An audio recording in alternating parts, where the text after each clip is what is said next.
किसी शायर ने कहा है, जलते घर को देखने वालों, फूस का छप्पर आपका है। आग के पीछे तेज हवा है, आगे मुकद्दर आपका है। उसके कत्ल पे मैं चुप था, मेरा नंबर अब आया। मेरे कत्ल पर आप चुप हैं, अगला नंबर आपका है। मैं आरबी गौतम नया आज का मुद्दा आपके साथ डिस्कस करूंगा, लेकिन उस मुद्दे को स्टार्ट करने से पहले एक बिटिया का ऑडियो में आपको सुनाना चाहता हूं। जरूर थोड़ा सा सुनिए, संवेदनशील होकर इस बात को सुनिए कि वो क्या कह रही है। नमस्कार, मैं एक सीबीएसई बोर्ड से 10th पास आउट छात्र की सिस्टर बोल रही हूँ। मैं वाराणसी से हूँ। मैं एक ऐसे विषय पर बात करना चाहती हूँ जिस विषय पर कोई भी गार्डियन बात नहीं करना चाहता। 2 साल पहले मेरे भाई का क्लास 9th में एडमिशन करवाने मेरे पापा एक इंग्लिश मीडियम स्कूल गए, जहाँ बताया गया कि वो स्कूल सीबीएसई से एफिलिएटेड है। वहाँ मंथली फ़ीस भी काफ़ी कम दिखाई गई। मिडिल क्लास फैमिली से होने के कारण मेरे पापा वहाँ एडमिशन करवा देते हैं। फिर 2-3 हफ्ते बाद मेरे भाई को ये पता चलता है कि वो स्कूल सीबीएसई एफिलिएटेड है ही नहीं। वो स्कूल तो किसी दूसरे सीबीएसई एफिलिएटेड स्कूल से अटैच्ड है और 10th बोर्ड एग्ज़ामिनेशन का रजिस्ट्रेशन इस स्कूल से नहीं किया जा रहा था, बल्कि जिस स्कूल से अटैच्ड है वो उस स्कूल से ही किया जा रहा था। फिर शुरू होता है इन अटैच स्कूल की लूटने की प्रक्रिया। सीबीएसई बोर्ड में रजिस्ट्रेशन करवाने के लिए बाकी जो भी स्कूल्स हैं, जो एफिलिएटेड स्कूल्स हैं, उनके रजिस्ट्रेशन फ़ीस से काफ़ी ज़्यादा गुना, कह सकते हैं लगभग 10 गुना चार्ज कर रहे थे registration fees. High examination fees लेना, स्कूल एब्सेंट फ़ाइन लगाना, वो भी 20 रुपये, जो कि कोई स्कूल नहीं लेता। अदर एनुअल चार्जेस लेना, स्पोर्ट्स फ़ीस लेना बिना स्पोर्ट्स एक्टिविटीज़ के, लैब फ़ीस लेना बिना लैब के ही, हर मंथ एक नया फ़ीस जोड़ना, और 9 और 11वीं क्लास में सभी बच्चों को एनुअल एग्ज़ाम्स में फ़ेल करना और फिर से कंपार्ट एग्ज़ाम दिलाना, इसके लिए भी अलग से पैसे वसूल करना। फ़ीस लेट होने पर पेरेंट्स को बार बार फ़ोन करना, छोटे मोटे से लेकर बड़े बड़े शुल्कों तक। देरी होने पर ही बच्चों को टॉर्चर करना, दिन भर क्लास के बाहर रखना और उनकी बेइज्जती करना, उनके अभिभावकों के लिए गलत शब्द का प्रयोग करना, उन्हें मारना पीटना और क्लास से के बीच में ही स्कूल से भगा देना, उठाकर क्लास के बीच में ही स्कूल से भगा देना, और 10 क्लास की मार्कशीट जो सबको निःशुल्क मिलती है उसके लिए भी 1000 रुपये लेना।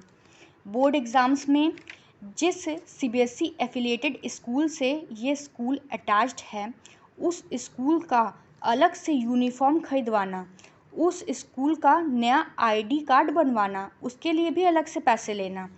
एग्ज़ामिनेशन सेंटर पर बच्चों को झूठ बोलना सिखाना कि आपका स्कूल जिसमें आप पढ़ रहे हो वो नहीं है, दूसरा नाम बताना, सेंटर पर कोई पूछे तो वही नाम बताना और इन्विजिलेटर भी पूछे तो वही नाम बताना, इत्यादि प्रताड़नाएं लगातार ही ये स्कूल देती रही। ऐसे स्कूल्स वाराणसी में एक नहीं हैं, कई सारे हैं, जिनमें से कुछ के बारे में मुझे पता है। कोई भी गार्डियन इस मुद्दे पर आवाज़ नहीं उठाता, बल्कि वो सभी डरते हैं। मैं धन्यवाद करती हूँ सर का कि उन्होंने मुझे इस इशू को आपके समक्ष रखने का अवसर दिया है। धन्यवाद। आपने इस बिटिया की व्यथा को सुन लिया होगा। ये व्यथा एक बिटिया की नहीं है, ये व्यथा एक स्टूडेंट की नहीं है, ये व्यथा आजकल अधिकतर स्टूडेंट्स की है। आज के समय में प्राइवेट शिक्षण संस्थाएं, जिसमें school, college, university, medical college, dental college, शिक्षा में जो भी प्राइवेट सेक्टर में शिक्षा है, उसका यही हाल हो रहा है। ये शुद्ध मुनाफे के बिजनेस पॉइंट बन चुके हैं। और हाँ, जहां पर शुद्ध मुनाफे की बात होती है वहां पर नैतिकता की बात करना थोड़ी बेईमानी होती है। मेरा सरकारों से आग्रह है कि सरकार इन पर थोड़ा सा ध्यान दे। मैं समझ नहीं पाता हूं कि सरकारों को, अधिकारियों को ये बातें नजर क्यों नहीं आती हैं। क्या ये सरकार या अधिकारी किसी दूसरे ग्रह के पांडे होते हैं क्या ये लोग समाज में नहीं रहते, इनको दिखता नहीं है या सुनाई नहीं देता, या इनके बच्चे नहीं पढ़ते? शायद इनको सब पता होता है, लेकिन इनका जो नेचर होता है वो भगवान की तरह होता है कि जब तक आप भगवान के पास नहीं जाओगे तब तक कोई सुनवाई नहीं होगी आपकी।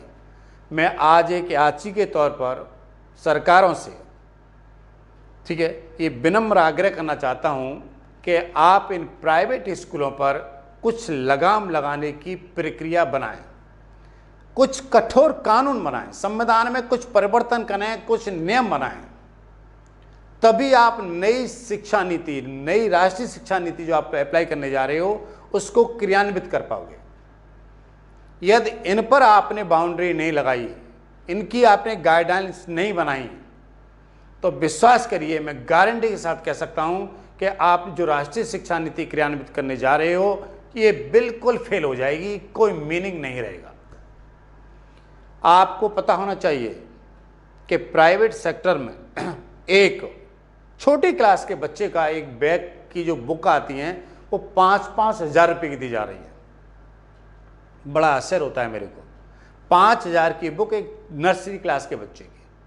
समझ नहीं पा रहा हूं कि ये लोग किस तरह से लूटना चाहते हैं। किताबों से ये लूटें, ड्रेस से ये लूटें, फीस से ये लूटें, और टीचर को जो वेतनमान दिया जाता है, मैं समझता हूं यूनिवर्सिटी में, चलो स्कूल को तो छोड़िए, प्राइवेट यूनिवर्सिटी में वहाँ के जो प्रोफेसर को वेतन मिलता है वो शायद प्राइमरी का जो एक टीचर होता है उससे भी कम मिलता है। स्कूलों की तो बात तुम छोड़िए, स्कूलों में एक पीजीटी को कितना पेमेंट दिया जाता है, शायद ये सरकारों को रिकॉर्ड में कितना जाता है मुझे नहीं पता होगा, लेकिन वास्तविक स्थिति क्या है वो बड़ी मुझे बताने में शर्म आ रही है कि एक पीजीटी को कितने रुपए पेमेंट दिया जाता है।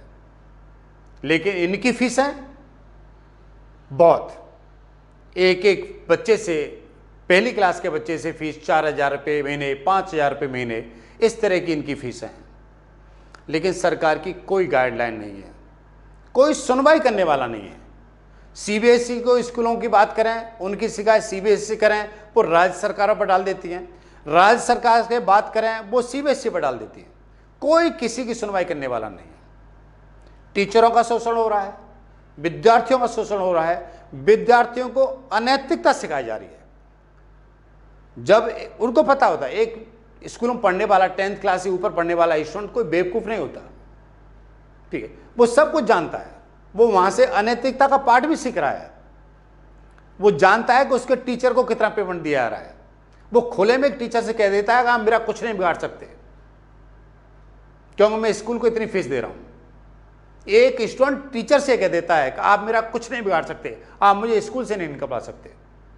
यदि वो बहुत अनडिसिप्लिन काम करता है तो एक टीचर की औकात नहीं है कि वो उस बच्चे को वो कह सके कि इस पर कोई एक्शन लिया जाए, क्योंकि स्कूल मालिक जानता है कि यदि मैंने इसको निकाल दिया तो मेरा कई लाख रुपए का लॉस हो जाएगा, इसलिए वो टीचर को निकाल देगा, लेकिन स्कूल स्टूडेंट के प्रति कोई एक्शन नहीं लेगा, जब एक्शन की जरूरत है। एक बच्चे को जब तक उसकी गलती का एहसास नहीं कराया जाएगा वो गलती करता रहेगा और एक दिन वो बहुत बड़ी गलती करेगा। इसलिए आवश्यकता है कि एक कठोर नियम बनाए जाएं, कड़े से कड़े नियम बनाए जाएं और कड़े से कड़े नियम के अंदर इन स्कूलों को चलवाया जाए। टीचरों को उचित वेतनमान दिए जाएं जिससे अच्छे टीचर आ सकें। जब तक अच्छे टीचर नहीं आएंगे, अच्छे उनको पेमेंट नहीं मिलेंगे। आज के डेट में टीचर वो आ रहा है जिससे सरकारी में यदि कोई क्लर्क बन जाता है तो वो प्राइवेट सेक्टर में टीचर नहीं बनता है, ये बहुत क्लियर बात है। यदि किसी सरकारी नौकरी में उसको क्लर्क की नौकरी मिल रही हो तो वो टीचर प्राइवेट सेक्टर में पीजीटी नहीं बनेगा, वो क्लर्क बनना पसंद करेगा। आप समझें, ये व्यवस्थाएं तभी बदल सकती हैं जब सरकार कोई कठोर नियम बनाए और एक याची की याचिका स्वीकार करें और एक जरूर नियम बनाएं। बहुत बहुत धन्यवाद। नमस्कार।